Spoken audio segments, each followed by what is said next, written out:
Razumljivo, smo pravna država, žal moramo spoštovati tudi take določbe, ki morda niso vedno v prid našim upokojencem. Vem, da so pričakovali mnogi, zlasti tisti z nizkimi pokojninami, ali norma za usklajevanje pokojnin je zelo jasno opredeljena. Ves čas smo govorili, da delimo usodo aktivnega delavca, da se naše pokojnine usklajajo po rasti plač. In plače so za obdobje od 1. januarja do konca septembra, ki je primerljivo obdobje za porast, bom rekla, pokojnin, za ostajale.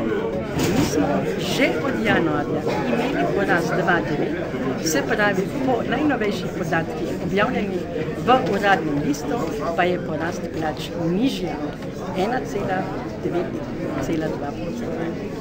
Kaj pričakujete od novo izvoljenega sveta s konstituiranjem seje danes? Ja, pričakujemo, da bo tudi novi organ delal v skladu z pozitivno zakonodajo, da si bo prizadeval pri državnih organih argumentirano, objektivno prikazovati stanje, ki je med upokojenci in na tej podlagi seveda ob modernizaciji, kot veste, pokojninskega sistema za to družbo ustvariti najboljše rešitve. Pričakujete nezadovoljstvo med upokojenci, ker se ne boste uskladili?